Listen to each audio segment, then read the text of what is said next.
Alrighty, guys. Hi. Thanks for joining us today. I'm Brendan with Production House 45, and this is Indie Film Spotlight. And today we have Alex Hacker. Alex, Hello. How's it going, buddy? It's going all right. It's been a week, but you know we're getting through it. It seems, whether we want to or not. 2021, man. I love how everyone thought it was going to be. You know, we talked about this. It's just gonna, flip.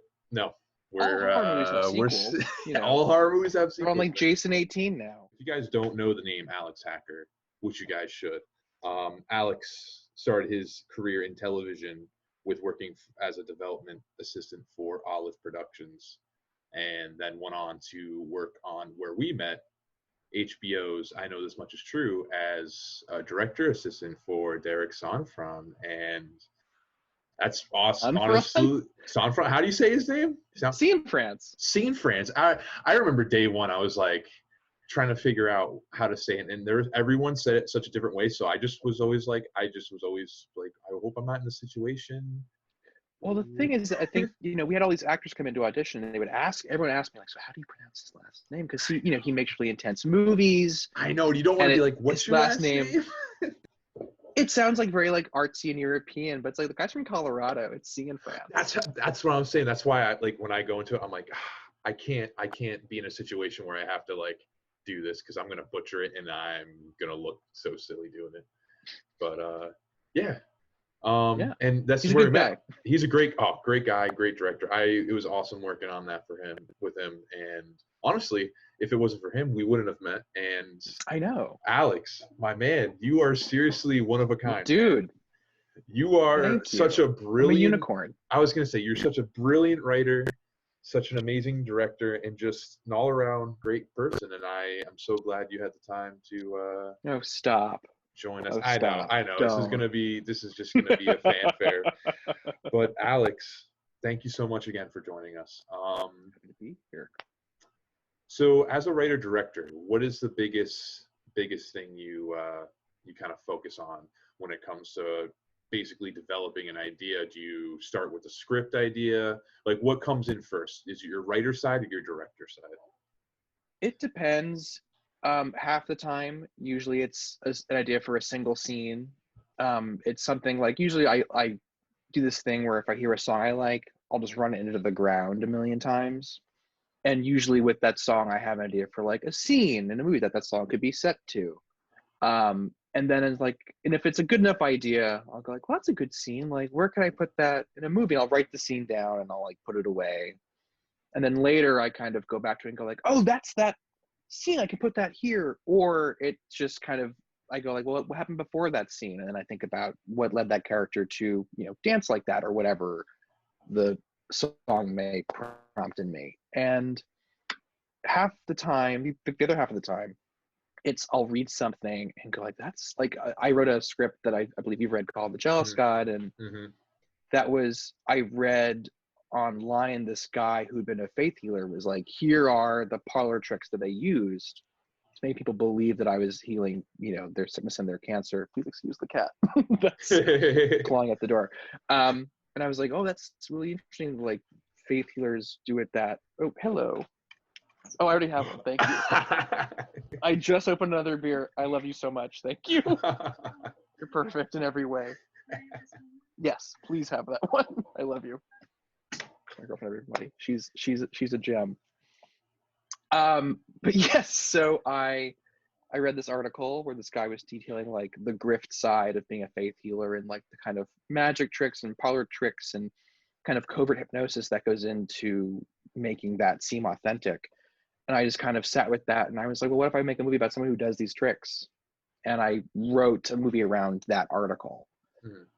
So it's like I kind of read something that I kind of find fascinating, or just a character that I think is really compelling, and then I use that along with whatever scenes I have and go, oh, like perfect, now this scene makes sense for this character, and kind of build it from there.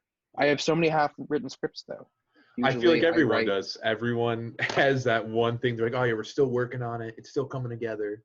I just gotta, get some inspiration for it or something. Yeah. Well, my horrible curse is that if I outline, I stop writing it, Hmm. because the fun for me is that aha moment. That's like the high that I chase. I'm always putting the track in front of the train. When I write, I go back and fix things later, but the Oh, of first draft course. at least is sort of like trying to surprise myself. And if I know how a movie ends, I never write it because I go, oh well, I know what happens, so I'll just write that later. And all the urgency is lost. So the fun for me is going like, oh, and then this happens, and I surprise myself, and I go, oh, that makes sense because they said that line earlier. Oh, perfect. And then I write 20 pages that night, you Mhm. know. But then half the time I write 40 pages of something, and then I go like, oh yeah, well I know how it goes, and I'm bored with it now, which is a horrible curse I gotta get out of. Oh, totally, totally. I mean, when it comes down to it, it's really creating the world that you want to write. Now, when it Mm-hmm. comes to that kind of thing, especially for The Jealous God, which is, yeah, great script. I mean, Thank you. honestly, one of my when you sent it to me and I opened it up, I literally read it that like right there and then. Like I didn't stop. I couldn't stop. I was I was impressed. hooked. It's long. I know it is, and I remember it was. I forget what it was, but I was like, wow, that was really good. I was like, I was seriously like so like stuck, glued to it, and like wanting to know what happens. Now, when it comes to that, you mentioned you kind of got the inspiration from an article. Now, when it comes to kind of translating to that script and kind of world building, do you usually plan out the world before writing the script? Like, what's your process with that? Yeah, the world usually comes first, because then I think, well, who lives in this world? So I wrote another film called Marathon, that takes place in the near future, also inspired by an article, about how self-driving cars are going to decimate the organ donor market, because most organs in the organ donor bank, or the organ bank, I guess it's called, come from car accidents. And if you remove car accidents from the equation, which 9% of are human error, then there's a shortage of organs that can go to people who need them, which will create a demand for organs that'll be eclipsed, that'll be overtaken by the black market.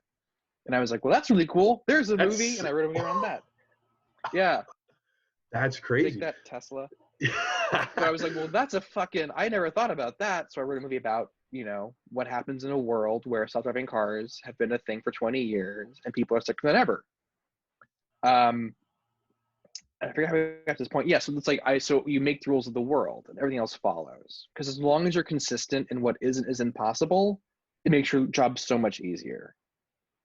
It's like the thing in magic movies where people have a power that they never showed before. Like in Wonder Woman, the new Wonder Woman, she just goes, "I can make something invisible. I tried it once. I don't know," and then she does it. It's like, well, I don't know what the rules are. Can you just do that? We never seen you do that before. I don't. Yeah. So the Mhm. world is really important, and then from there you think who populates that world and what's the history of it, and did they serve in a war? Did they grow up with one parent, both parents, and that it kind of all comes from that world that you're trying to create. At least for me, I'm not trying to say this is a one Mhm. size fits all thing. Yeah, and then from that, you kind of like the script writes itself. I mean, the No, way I write it. God damn I was it. gonna, yeah. For me, when I'm writing and stuff, I mean, I'm really big on world building, and I was actually listening to a podcast about it was actually Duncan Trussell, the comedian. He was talking about how he kind of like developed the show Midnight Gospel, which is on Netflix. If you haven't watched it, check it out. It is It's on my list. anyway. He just talks about, he's like, yeah, when it comes to writing the story, we just like we made all this lore that you'll never see, or like it'll kind of nod to, but like you won't know unless you wrote the show. Like no one will ever see it, and it's just like I feel like the what makes like a story whole is the attention to detail. So if you're thinking about all the lore and why like the pen is on the table like that, it's all silly stuff that we probably learned in English class, like why are the curtains blue? It's like everything has meaning in a scene, I feel, and I think the more there are things that have meaning in the scene, the more, I don't want to say like less amateur, but like I feel like that's how you really sell the scene, you know, with Definitely. reasoning for everything. It's like maybe not, you don't like. his feeling, oh, the glass cup is placed on the table like that for some sort of reason. So it's like, no, but like it's neat because the guy has OCD or something, you know, it's in his world. But I think that's one thing that a lot of writers miss is the world building. You know, they just kind of go into it and write the script and kind of write this dialogue. And like, you notice this in very like dialogue heavy movies. It's just like so much dialogue that's telling the story. And like, you know, the way I was taught, it was just like, film is a visual storytelling, so you want to tell more in the visuals than in the actual dialogue. Dialogue's kind of like the extra, you know, the good stuff. Yeah, which is So, why I love and hate Christopher Nolan movies. I know, he's so I good know. with visuals, but everyone stops for 10 minutes to go, so this is string theory. And it's like, no. We had to explain what just happened. And Yeah. sound like, I know, and I love Christopher Nolan. Like Inception is what got me into filmmaking. Seriously, like I remember in high school. Really? Yeah, it's crazy. I know. I mean, I did not know that. Yeah, I mean, it's a little guilty pleasure. I mean, I remember being in high school. I was taking a media class. I mean, I even told. It's funny. I went back and talked to this teacher and was like, "Hey, I just want to let you know, like, you're kind of like the reason why I got into this." And he would like just seeing his like reaction to that. It was. I don't know. And that just really kind of made me want to do this show and kind of just like share everyone's kind of experience. Cause like filmmaking is just it's a powerful medium and just like a powerful like storyteller. But it's just, it really, I know I saw Inception and I was like, wow, that was like really visually awesome, like stimulating. I was like, whoa, that was cool. But at the same time, like the storytelling was great. And like, I remember there was a thing where it was like, oh, shoot a film based off your favorite director. And I was like, Christopher Nolan. So I like made this it's really bad. It was like this really, it was like, I was a senior in high school. So I had this like HD camera and it's funny. I shot it and then I lost all the footage. So I had to reshoot it. And like the story changed crazy, like so different. And it was just like this very like dark, like I made it really like saturated, and the contrast was crazy. I made it in iMovie, so it was like you can't really, you know, you're throwing iMovie filters on it, but it was like this kind of deep, edgy, like, oh, there's something in your brain that makes you like have this crazy power, but we haven't explained it yet, and the whole movie's a loop. Like it starts out with just like, yeah, and my teacher's like, that's pretty cool. Wait, how old were you? I don't know, around 16 or 17 or 18, but it was literally like, that's ambitious for a 16-year-old. I know. It was literally just me driving in my car and turning a corner, and like the title screen pops up, and then the movie starts, and then it's like the movie goes on. And it ends up him getting in a car, escaping in the car, and driving off, and the movie. And I was like, "See what I did there? See what I did there? That was Chris. That was the Christopher Nolan movie. That was the moment." And then my teacher's like, "Oh." See, job, I would buddy. have loved you in high school because I used to run the film club of my high school, and the guy before me, the year before I took over the film club at my school, had started a film festival for my high school, and we solicited films from high schools from like the tri-state area. I think there were a few more distant than that, but by and large, it was like other high schools near us. Send in your movie, and we'll show it. You can win a prize and like a little trophy. And if you want to come, bring your friends, we'll give you passes, everything. It was a great like bake sale opportunity for the school.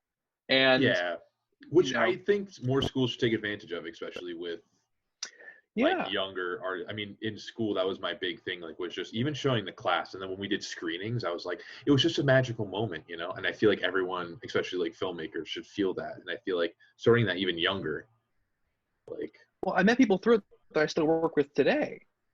Like my ADM editor on my current project, I met him through that festival because he submitted a film that I was like, this is weird. And we met in the lobby, and you know, God, 10 years later, we're still working together and like best friends. And I know. I mean, that's with us with the roommate thing. I mean, I lived with Peter and Desi, my other two partners in Production House 45, and like we were just like doing class projects together, and we're like, no one's read. We had like our school had a red, so we're like, we're never gonna see a.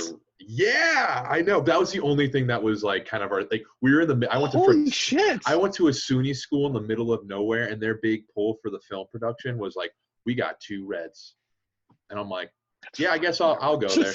But like, honestly, teaching was great, but like I was like, that was the big pull. You know, we had Reds, and we're like, we're gonna make a movie. So like when we were the only people, because like I don't know if this was the same thing for you, but like for some reason, like with us, since it was like a small school, our class was relatively small, but like half the people didn't want to be there. They were just doing it because it was kind of like the easy route out, because it was just like you're making like videos and stuff. Like you get graded on it, but it's like really, Yeah. it's it's not as Well, harsh. that didn't fly at my college. They were really hard. Like the film program was a hard one to get into because they had very limited resources. They only had so many cameras. So unless you were like good, because the way my school worked is that you declared your major at the end of your sophomore year. Yeah, same with us. You had to have certain credits to do it. But there were kids who would make movies for their moderation board to like declare majors, and some of them were not allowed to be film majors because they just made a film about them and pickle juice in a bathtub, and they were like, "What the heck is this? Like you didn't try." Yeah. And they were denied entry in the film program, which is, I mean, it's one way to do it. Yeah, I mean, with us, I mean, we were a SUNY school, so it was like a little less harsh. And like the only thing is like our film school was like run by it was a communication degree. Like it wasn't even film. It was like the title was communication and video production narrative concentration, and you're like, ooh, oh, that's fancy.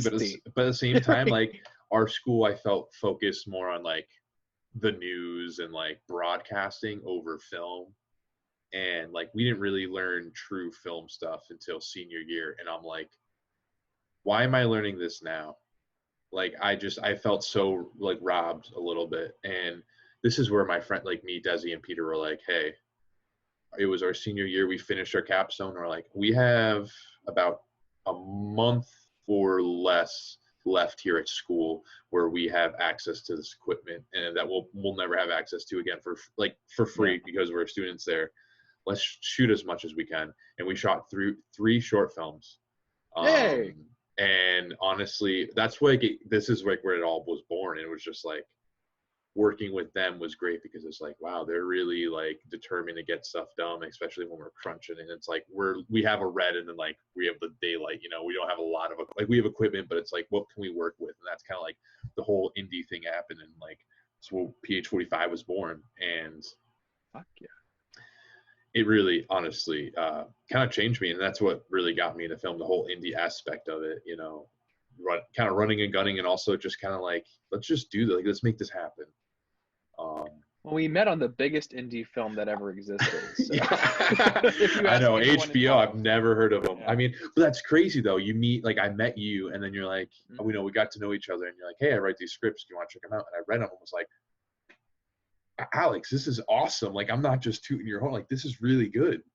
And now to see that, like, you're working on this short film, and it's just that's my favorite thing about working on like professional films. That's no matter what you meet the grips, and like, but this grip is also like, oh, I'm really a DP. I just like doing grips for like work. And you're like, what? And then you watch your short films, you're like, that was actually pretty great. And then like, I mean, that was great. You were a director's assistant, so I was just like, oh my god, like. Oh my god, I'm like, dude, this is awesome. I'm like, I love this script. Like, seriously, A Jealous God is still today one of my favorite scripts. And I'm like, Loki, I'm like, yo, let's, when's it coming out? Like, dude, what's your plans for this? But it's how about this weird thing? Because sorry, go ahead, please. No. Please take it away. Finish your question, please. I was gonna say, like, where's it? Like, what's your, when you write scripts, like how do you make them the next project you're working on? Well, I just write every day, and it's sort of dictated by my mood, what I'm writing. Sometimes I'm working on a thing because I think that the problem is that I've written enough films like Jealous God where it's like, so when I worked in development, just to backtrack, I read a lot of scripts. My job is to read scripts people send in all the time. Some of it was trying to get a job on a show that we were staffing. Some of it was to have a film made, and I would have to read all these scripts, and I read, I think, something like 208 over the course of like a year and a half. Are these like features, or is it episodes? Some of them were features, some of them were, we were developing a TV series at the time, and they were trying to staff their writers' room. So we would get samples from people, which is like development houses in New York, at least one that I worked at, were really attractive to larger conglomerates because they have a large tie to the theater world. A lot of playwrights are tapped to be TV writers.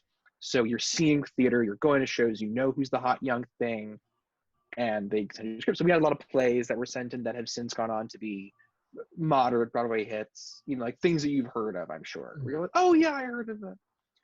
And then a lot of scripts were just, some of them were movies, some of them were pilots.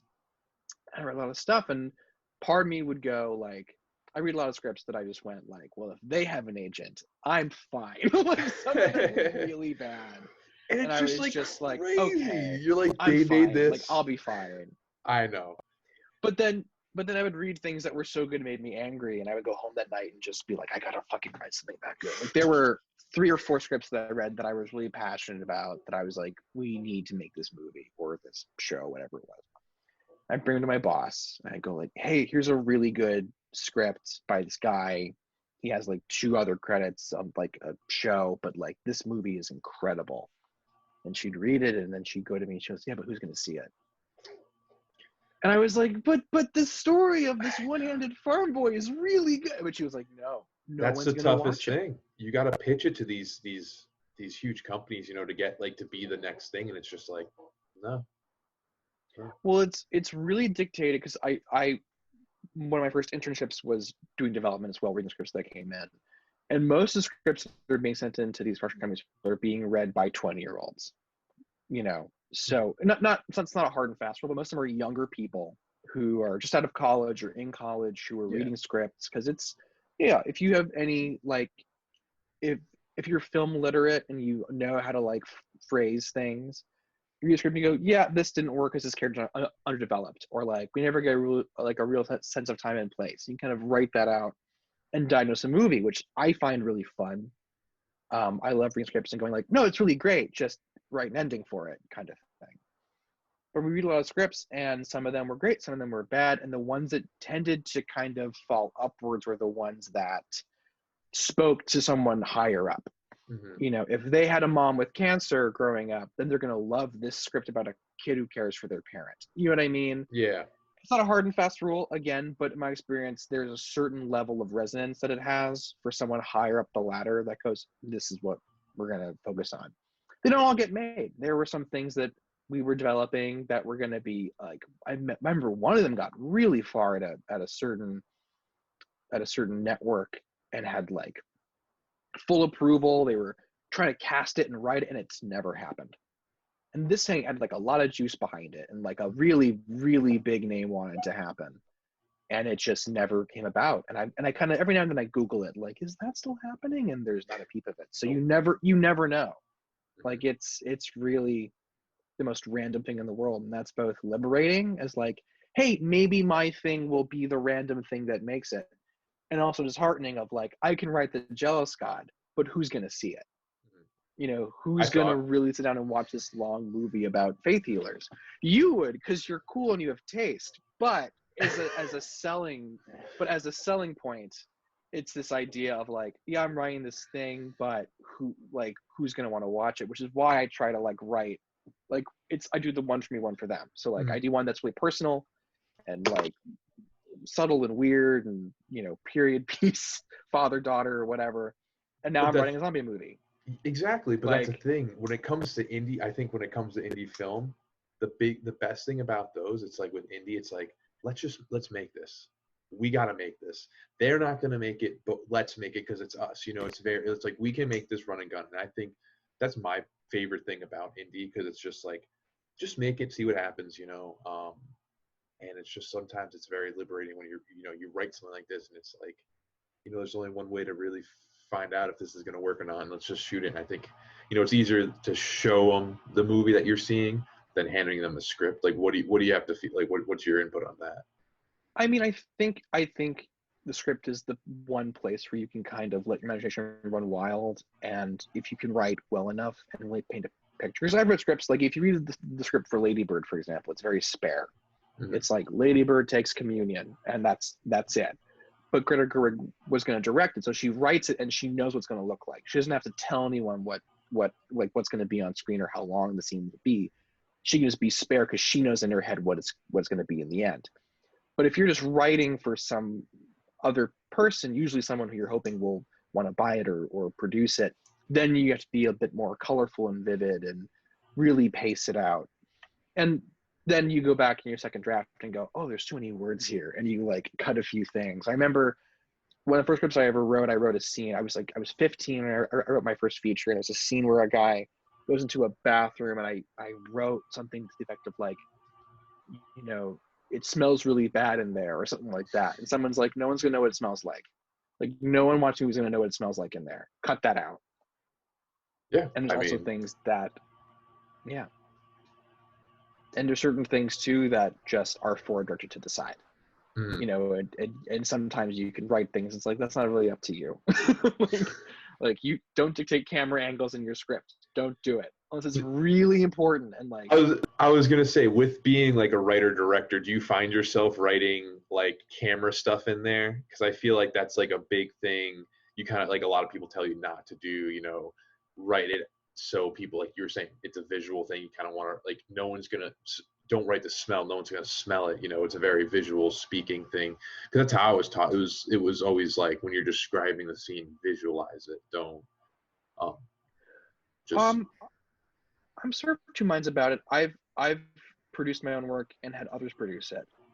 That friend I mentioned from the film festival, for a period of a couple of years, we would make these super low budget, Lower East Side movies, where it's like, hey, our friend's restaurant is empty, go, go, go. Mm-hmm. We get our friends to star, and then we'd shoot them for no money over a weekend, and then, you know, cobble them together. And more than one of those were things I'd written that I was like a small 10-page script I was like really proud of. It was tight, and I gave it to a director, and my friend's great, but he's a lot more expressive than I am, a lot more colorful. So he would do these things. I was like, this makes no sense on the day. Or I'm like, the f are you doing? Why are we doing?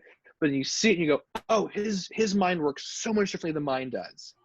And some of these things, I go, that makes a lot more sense if that line is a joke than if it's serious. Mm-hmm. Like, he told the actor to read the line this way because that line is funnier as a joke than as a serious line of dialogue. So I think I'm always really surprised and humbled by what other people bring to your work and how actors can really change your words, which is why I think it's really important that if you have a script that you like and want to show people, have someone read it or read it out loud to yourself so you just hear the words out loud. Because on paper, your mind kind of just goes over it. But if you're reading a line, you're like, this is going on too long. I've been talking for 18 seconds. This is a long piece of, you cut it down. Or like, that sounds unnatural when it actually comes out of your mouth. Mm-hmm. Okay, cut that. So, you know, it's a process. But the one I'm doing right now, I wasn't supposed to direct. I had written it for a friend to direct, and I kind of made it idiot proof. But like, I didn't really leave a lot of room for like, not ambiguity as far as direction goes. Just like, it's a straightforward movie. It's very, there's not a lot of flash to it, and I kind of didn't dictate anything camera wise or direction wise in the script. Like, it was kind of spare. But now that I am directing it, I go, oh, I know exactly what to do, because I've been saying this for a while, and as I wrote it, I knew the image in mind when I wrote this scene. So let's just do that, and that helps it, certainly. Mm-hmm.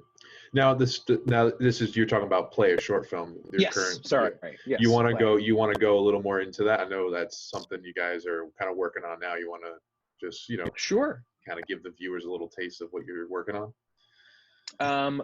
Play is a film about a non-binary sex worker who is contracted by a woman to be her live-in dom for a week, and the film is that week that they spend together in this house, and how, you know, what is work and what is play begins to blur, hence the title. Oh, I'm wow. just that clever. And yeah, it's a sweet, strange little movie. I feel like I keep saying the wrong thing. I was just earlier today, I was talking to somebody who was curious about my writing, and I was trying to sell myself to her. And I said, well, I'll send you like my most recent sample. It's a short, like, it won't take much of your time. Like, I'm not asking you to read a 200-page anything. She's like, oh, great. Like what is it? And I go, because like, I feel like the minute you say like it's about a non-binary, you know, dominatrix, people kind of go, no, like that. You're a Interesting. weirdo. You're making a fetish movie. It's like, no, I'm not. And it's just, I find myself kind of overcompensating, going, it's really about privacy and boundaries and what that, what we hold for each other. But people, everyone who's read it has been very complimentary and very sweet. And everyone who's involved is incredibly, like, I had someone say to me, it's like, I'm not doing this for money. Like, I'm doing this because I really want to see this story and be a part of this project, which is not something that I wrote down on this legal pad right here before we started at all. No, totally not But they did scripted, say that to me, guys. and it was a moment of like, oh, we're gonna make a real movie. And it's gonna be really sweet. We're actually shooting on film. Recently decided, which is exciting and terrifying. And I've shot with Yeah, film, and that is scary. But also, Derek would be proud. I was gonna Yeah. say Derek would be proud. Oh I my texted him, we're god! shooting on film. Oh, and he's like, "Why?" He's like, "Okay, good He luck." was like, hell yeah, man, inspired by you. I'm like, great, thanks, dude. Thanks, Derek. That's crazy though. Sweetest man. So you guys Yeah. are shooting on film. Yep. What's your plan with this? I know since COVID hit, I mean, like us, most projects kind of hit the back burner. Where are you guys at right now? I know you're doing a GoFundMe right now. You'd say still pre-production. Pre-production, I mean, we're funded. The GoFundMe, we're just about funded, basically. The GoFundMe does not account for all the money that we've raised. We've raised money from outside investors. I've put in some of my own money that I've saved. So we're really about 80% of the way funded. And it's like the next 3 months, I'm like, okay, well, stimulus check, that's going into the movie. And then you just kind of do this math where it's like, yeah, this can work. Like, we're going to be able to afford to make this thing at the end of the day. So we're planning to shoot in March. The original plan was to shoot for 4 days, but I looked at the script and I realized, there's 16 scenes, really single shot, like vignette things, but there's 16 scenes that don't involve both our actors, that just involve one actor. And I was like, so if in the 4 days, there'll be long periods where we're paying for a second actor that we're not using. And I came to my producer, my DP, and I was like, hey, we need to add a fifth day. We just do, either at the front or at the back, but we need an extra day with this one actor. Part down set. We don't need much for this, but we just need the time. And I was like, well, how can we make that work? And my DP said, well, I own an RES R3. It shoots film, and if we're not renting a camera body and we're just shooting on my camera, like, it gives us another day of shooting, because that's money that goes into that extra day. And I was like, for the first time in history, it's cheaper to use film than it is to shoot digital. And you're just like, happens. and you know what? And that's one of those like things that happen. You're like, there's something special about it. It's just, I don't know. I just feel like shooting with film is like such a different medium than digital. And I think it's going to add to this a lot. And it's such an intimate movie too. It's like, just, okay, like 16 millimeter. Okay, great. A lot of nice texture to it. Also, the house that we're shooting in is this gorgeous, like, 70s mansion. Oh, wow. I forget this. I'm sure this is apocryphal, but the woman or the women who started MoMA lived there as like a cohabitation art studio thing. I mean, cool. it's a gorgeous, it's like locked in amber, this house. It's very 70s. We're not shooting a 70s style, which we honestly could have. But I was like, ooh, maybe we know. Like, no, just tweak it a little bit. No. No, I don't. Producer in me is like, dude, I can't. we can't make this appeal. We can't. I was like, bro, we can't. I'm like, our budget is. Let's try to make it, something we can fund ourselves. We can't fund. Well, that's sort of the thing that I've been really, really kind of overwhelmed by, because I've never done a crowdfunding before. It's my first time doing that. Usually it's been like, we do it for nothing, and we make it look like it costs something. Like, I think the films that my friend and I made on the Lower East Side were maybe at most $5,000. And that was raised from people who ran the art studio that we shot in. So it's like, hey, if you fund us, we'll put you in a movie. There was a guy we worked with who was very wealthy and vain and older, lovely man, but he really liked being on camera. And so we were like, well, if you put him in a movie, he'll pay for it. So we did. So we write these movies, and then we'd run a part for like the eccentric gallery owner or like whatever, and he'd shoot his scene, and then he'd like help And us on it, which you is know, I really think sweet of him. everyone's been there. Everyone's been there. Filmmaking is just, it's crazy how much money that goes into everything, and you're just like, I don't know why this costs so much. Like, this is why it costs so much. Like, it's not just us, like, oh, we're making film, it has to be this much. It's like, no, it's like what you're trying to pull off. It's crazy that you realize how much money to pull it off good goes into. But then also, I feel like my favorite part about the indie is like, all right, we don't have that money. How are we going to pull that off? And like, Yeah, it's either like it's very creative. You know, I feel like it really puts you in a creative headspace, and it really makes you just like think outside the box. And, you know, film is kind of like experimenting. I mean, I was a big science person before filmmaking, and that's what kind of the scientific side of filmmaking is also just like, sometimes it's like you just get a shot and it's just by chance. And it's like, hey, I feel like there's a lot of by chance stuff that comes with indie filmmaking, and I feel like that's what you kind of like when you're self-investing yourself, that's kind of like what you're paying for, you know.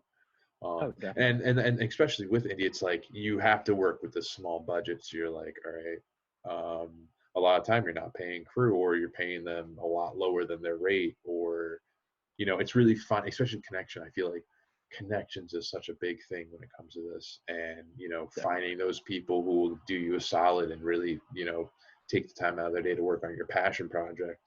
I mean, that's basically where we're at. You know, we're raising money. It was kind of our first time doing it, because all of it has either been out of pocket, our own pocket, or just like, you know, we're working with it. We're like, you know, we got, you know, it's the first step that a lot of filmmakers are scared to make, because it's like no one really knows how to like pitch themselves, because it's like you're just Mhm. starting. Who besides your mom or dad would like give you some money to it? And it's like, you know, Yeah. you set this goal and you feel like, are we going to reach it? You know, like, what do we do if we don't reach it? Well, that's sort of the weird, death by a thousand cuts that you make, because then you realize like, well, we need an extra day. Okay, an extra day. Well, that means meals for the whole crew. Well, how much is that? Well, 3 meals a day, $12 per meal per person. That's $36 a person for a crew of 12. Like that, over 5 days, It that's a adds lot of up. money. It adds That's like, up. $2,000 easy. So you go, okay, plus tip and tax and all the other stuff. So you go, okay, that's money. And now there's COVID stuff. So, okay, we got to buy a gallon of hand sanitizer and gloves and masks. And Get also a that also adds to your COVID, bottom line. yeah, get a COVID compliance officer. It's like an extra crew member now, you know, you're adding, Yeah. and you know, and then you're going to have someone who has to help clean everything. Mm-hmm. And that's why we've kept, you know, a lot of, I mean, we've shot one thing, and it was very closed off. It was just my two, Desi and Peter, they're roommates, so they're together all the time. And we hired an actress, and we had a COVID compliance officer on set. And, um, you know, it's what you can do right now. You know, that's what we feel comfortable doing right now. But it's just like, you thought the indie filmmaking was tough that like before COVID. Now Yeah. it's like, it feels almost impossible, you know, like who's going to work for almost dirt cheap during a pandemic? And also, like, why would you put these people at risk? You know, I don't want to say for money, but like, you know, putting them at risk. Yeah, there is that thing of just respecting everyone's time. They're trusting you to create a safe environment to work in. And if you can do that, that's half of it. If you can make an environment people feel able to be creative and not sit on ideas or comments like, hey, that doesn't work. There have been a lot of times where I've been on sets where it's like, I remember I worked with somebody once and they were sending me these scripts and they asked me, and it was an older person, someone who's in their, late 40s. And they asked me, like, what do you think? And I was like, it's kind of racist. They were like, it is, and I was like, well, yeah. I'm like, not. It's not like you have a Nazi in the sketch, but just like you're missing so many things tonally.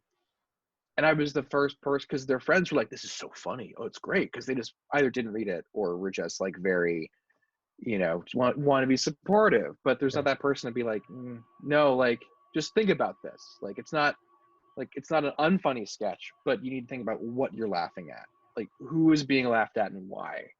Is it this person in the scene who's who's a picky eater, or is it the person serving them? Like, who's the butt of the joke here, and why is that funny? I don't know. But I think that's something that people are more aware of now, if not completely. I'm getting mealy mouthed here. I'm losing my point somewhere along the way. I forgot how we got here. Honestly, me too, but that's okay. I was going to ask you about when it comes to writing scripts, who do you show it to? Like, I feel like a big thing with, especially when you're first writing out, you're scared to show it to people. Like, who's your go-to? Well, and also, sorry, to add to that, who's your go-to, sure. And do you feel like it's very important that you share it with other people, whether they are not script writers or just kind of getting just as many eyes on it as possible? I'm incredibly needy as a writer. I'm very needy. I'm better than I used to be. When I was in high school and I think early college, I would 2 a.m. Hey, can you read this real quick? And it's like an 18-page, short or something, or the first part of a movie. And usually when people send me unfinished scripts, they say, like, is it good? I say it's like being handed a baby and being asked, like, will he be a doctor? Like, I don't know. Let's find out if this, how he grows up. But I'm a biggest hypocrite because I totally do that all the time. I think we all do. I remember when I graduated college, I had an informational interview with, I shouldn't say, but a big writer on a hit procedural TV show. Still on the air. We could still we can get away. We good with that? We're good. Yeah. You're telling me we're good. My lawyer is wincing. That's because he's eating lemons. Anyway, I'm looking in the mirror. We're good. So, and it was in. I remember nothing about our interview because it was all basic, like, believe in yourself and just write every day, like that general. It was a very boring meeting. But at the very end, he shook my hand and he said, "Remember, you only got to write for 3 people: your best friend, the girl you're f***ing, and the girl you want to f***." And I was like, "What?" I was just like, "What?" Like, I have a best friend. I don't want to f*** anybody, and I don't got a girl. So I'm writing for my buddy, and that's sort of how it's been. Like, I think I write for me. I write movies that I would want to see, for better and for worse. Typically when I'm writing, I show it to the same 4 people. My girlfriend usually sees it just because she's there and, like, I can be nakedly insecure about it and she won't judge me. I'm scared to show my girlfriend stuff. Like, I don't think she's read actually any of my scripts or my script development. I'm just scared to show her. I feel like she wouldn't, like, I'll be like, not that she wouldn't love me, but I'm just like, yeah, I wrote that. Then there's my friend who I've known since high school at the festival, my friend Nick. He was on my stuff, and he's sort of a guy who I've worked with before and who I trust just to give me an honest assessment, but also who I know has my interest at heart. And then my other really good friend, Fraser, and sometimes writing partner, because I know that he knows his stuff.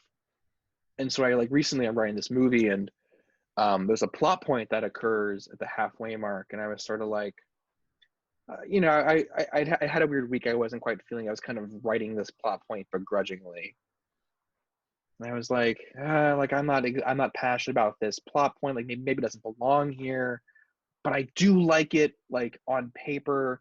So I said, hey, can I send you this, like, 48-page thing? And you tell me what you think. He's like, yeah, sure. And he's like, no, I think it's good. I just want to see where it goes. And I go, great. I don't know. It's something about that because if you just said, like, it doesn't work, I would have scrapped it. Mm-hmm. Or if not scrapped it, I would have, like, altered it. But sometimes you also have to be careful, because if you send someone 48 pages of something, then, like, they won't read your second draft. It's like, I read it already. I don't want to read it again. You put them through so much. Sparingly. But there's, like, 5 people that I can go to that'll read it. Like, my friend Fraser, my friend Nick. I have a friend named Madison who's a screenwriter who's had some things, like, produced, like, bigger movies. Mm-hmm. And he's a sweet guy, and we change scripts all the time. And mm-hmm. he's also very, like, practical about it, where he's like I said I'm jealous, guy. He's like, it's great, it's too big. It's like, okay, like, that's a valid criticism. He's like, it's just a big movie, a lot happens. I was like, That's true. So yeah, I have people that I can send it to. I tend to move on pretty quickly. Mm-hmm. Certain things, like if people show interest in them, or if they do well at festivals or screenplay contests, as some of them do, then you kind of invest more in that one because there's someone saying, no, this is good, keep going at it. But I feel like if you write it and you go, yep, this is done, put it on the shelf, Yeah. and just look at it, and occasionally I'll go back to some of them and go like, oh, I know how to fix the third act for that now. Like I wrote an arsonist thriller right out of college that I love the idea for, but the third act was always like rushed and kind of messy and a lot of leaps in logic. And I was actually on set with you, and I was talking to do you remember Jeannie Um. from G&E California? Yes, I do remember. I sent it to her. We exchanged scripts, and she was like, "Oh, it's good, but I wish that this came back in the third act." And I was like, "Oh shit!" And then Oh, I yeah. just completely Yeah. changed the third act, and I Yeah. rewrote the entire third act like that summer, and it's a much better movie now. And you never know. And I'd finished it 3 years before we even had the conversation. I was like, "Yeah, 3 years ago, it's done. I'm gonna put it over here." But then something happens to you in your life, and you go, "Oh, well, that character wouldn't do that because that's happened to me now. Yeah. That's not how I would react." It's that sort of. I had a writing teacher say once, no one has ever vomited after getting shocking news. It's like in movies they do it all the time. But have you ever gotten shocking news and then gone, ugh! Like, no, doesn't happen. Like, don't write in your movie. I don't know. I've gotten some weird tidbits of advice over the years. Yeah, no, it's just like you hear so many different things and you're like, I'm either going to take that advice or not, or like you don't understand it and then it happens to you and you're like, now that makes sense. Now I understand what you meant by that. Mm-hmm. And that's the high that I chase as a writer. It's like, it's that thing of I know where it's going. I know that scene's going to happen. And that scene's going to happen. But the character will decide how we get there. And sometimes the character takes a long route that you have to cut down by 10 pages by the time it's over. But as long as it makes sense to your characters, it makes sense to the viewer. There's a great David Mamet quote where he says, I don't have to be accurate, I have to be convincing. Mm-hmm. Where it's one of those things where I spent so much time when I was first writing scripts of like, well, how does a hospital, like what is the exact name for that machine? And like Googling it as if everyone's going to Google my script and go, oh, that's what it looks like. But I was like, no, you're going to say hooked up to machine. You have to say he's hooked up to an XCA 175. I don't know. I think that was something I was really finicky about when I was starting out. That in page length. I wrote my first script when I was 15, and it's exactly 90 pages. Because I was like, it's not a real movie. If it's not 90 pages exactly, it's not a real movie. It's just like, the professors told us a normal features. This happens at like, what's the third, the first act ends or starts, like the inciting incident has to start at this page. It's like, that's terrible. That's an awful way to write a movie. It's colored by numbers. Every movie is the same when you watch. Like it's like it's like a formula. It does, because I'm a big Save the Cat fan, and that's the first thing I tell you. I hate that book. But let the cat die. But that is true. The Save the Cat thing is true. It's true. They follow some sort of skeleton, whether you see it or not. I mean, like, it makes sense. And then you add your personality into it, and that's what makes the film unique. But when it comes to pitching, I know you mentioned it a few times, just like pitching it to people. Like, what's your process of that? Like, you write a script, you're done. What do you do? Like, how do you get it out there? Well, usually what I do is I write it. Whenever I finish, I get very excited. I'm very like, just gotta get it out there. And I think the first draft of Jealous God was like 164 pages or something. And I sent it out there and I was like, no, what have I done? Because then like 2 days later, I'd cut it down by 20 pages. And I was like, no, read this one instead. And then I just looked crazy. So what I've learned to do is like write it and sit on it for like a week and then come back to it and then go, all right, now I'm going to go through and like cut any unnecessary, like, oh, the bathroom smelled bad. Like cut all those lines out. All those like, filler things, because I think there is that part of me that's still like, gotta make it 90 pages. It's not paced well. Gotta make the scene longer. You know, the scene's 7 pages, which is fine. You have 7-page scenes. But then there's It's a little okay. voice in my head. It's like, That's not okay. that's too long. Come on, No. keep it moving. So I usually finish it and I'm very excited and I send it to those 5 people I told you about. Mm-hmm. Hey, what do you think?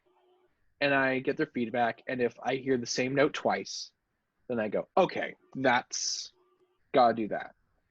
And I kind of tweak it a little bit and I go back and I go like, all right, well, and I do that read out loud, read through. Mm-hmm. Go, all right, well, that doesn't sound good. Maybe cut that line.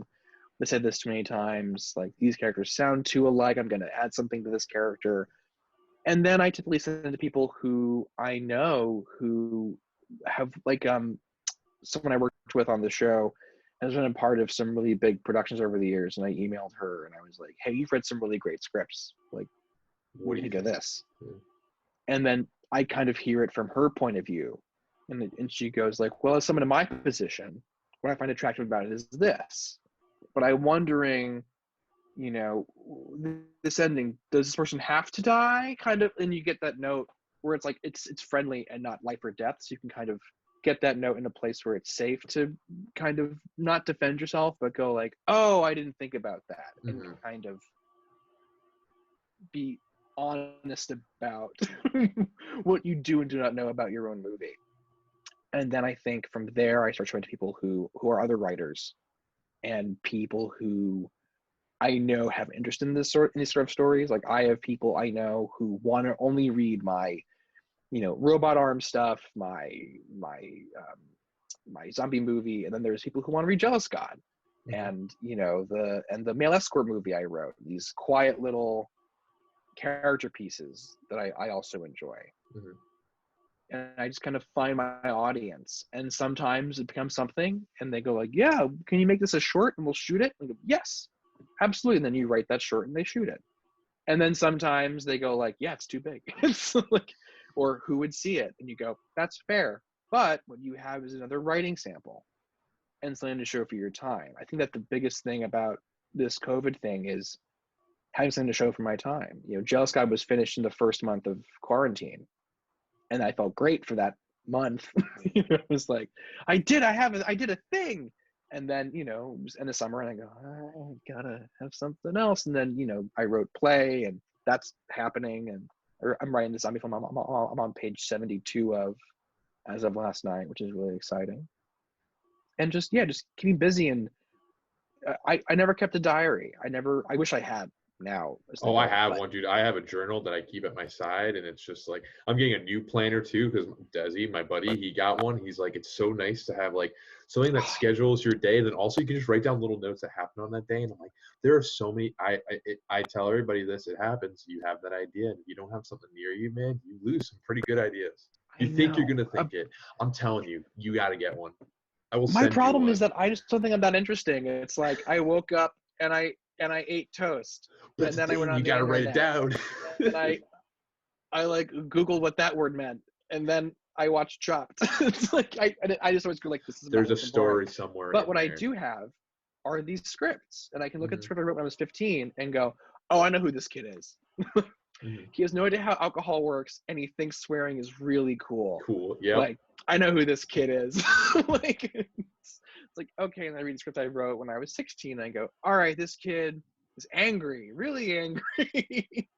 And I think it's funny to like just look back at the films that I wrote over, you know, my teen years. Like, why did I adapt that Fitzgerald story? I cannot relate to this divorced alcoholic. Like, I don't know who this guy is, but I was so confident, like, I'm gonna write this movie. And it's not a terrible script. It needs, you know, it needs work, but yeah, I have all these. I've written like 23 scripts now, features. That's impressive. And of those, I like 4.5 of them. Well, I mean, that's what it is, though. It's like you gotta do it. You know, you gotta write the scripts. You gotta realize they're not all gonna be great. But you can't write that good script until you write that 20-something or like 100-something scripts until you learn. You know, it's a learning process, and unfortunately, you know, you don't see the money right away. But you know, there's money. Yeah, I know. There's money in art, Alex. I've always told people, because I've had friends be like, oh, our kids are applying to college, would you please talk to them about college? And I do. And I remember, I forget what prompted me to say this, but one of them asked me a question. I said, listen, like, I'm telling you right now, don't go into the arts for money, because you won't make any. But if you go into the arts for revenge, you will get it one day. Like, mark my words. Oh yeah.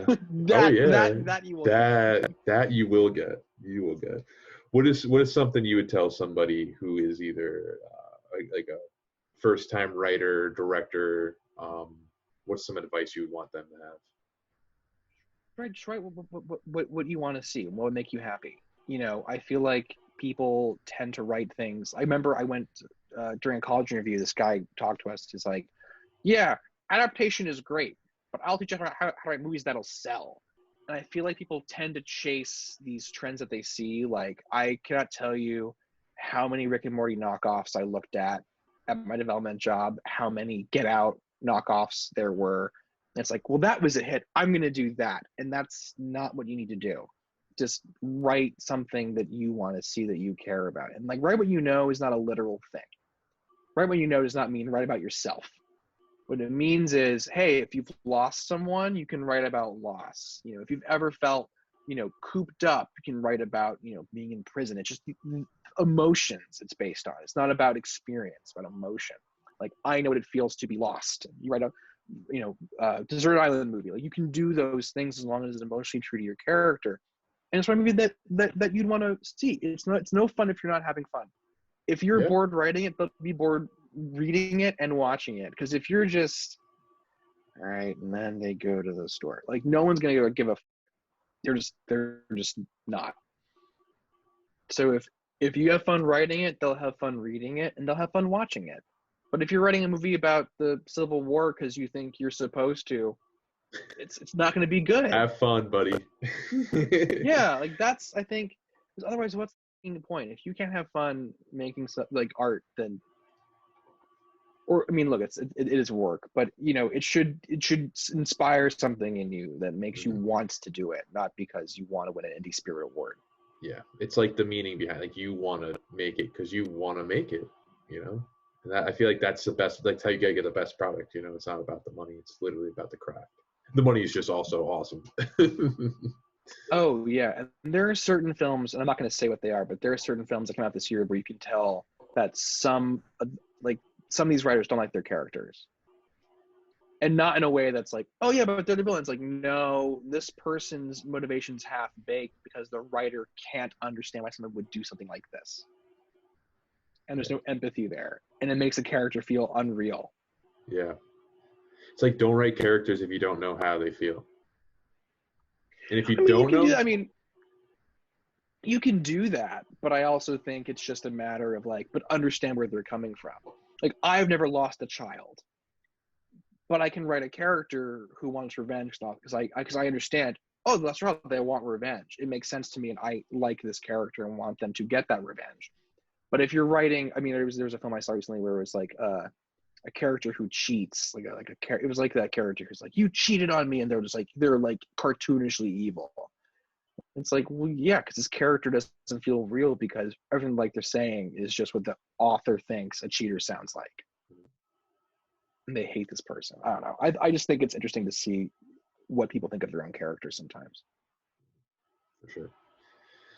Well, Alex, it was a pleasure having you. We're done already? Oh my God, it flew by. Oh my God. I know. I mean, it's like 9:00. It's 9:10. We've been talking I could literally talk to you forever. Man. Holy shit. I want to have you on again. I definitely want to talk more scripts with you. Please. I always have a good time talking with you. Like, seriously, like, meeting you on set was one of the greatest things that probably came out of HBO. You're a very talented writer, and I mean that from my heart. Thank you so much, sir. And it's so awesome picking your brain, and we definitely have to talk again soon. Where can we find you at? Wait, where can we find you at? Where do you want people to, stalk you? You can find me on Instagram at Petty Crocker. My avatar is a rodent like Bart Simpson, rat boy, if you will. As you know, I play Templeton in the show, so I feel a deep affinity for the rat boys of the world. our GoFundMe. I'm not sure if you post links or anything. Oh yeah, no, I will. GoFundMe Everything will be in link. the link. I'll put it in the We're bottom. still fundraising. Yes. Every little bit helps. If you give $5, that's Go, plenty. go check it out. Play a short film. They need the funds. Go check it out. Share It's it gonna be if you really, it's gonna be something really really special. you want to be a part of something special. Be a part of it. I'll have the links for that down below. Alex, thank you so much for coming on, and we'll talk again soon. All love, man.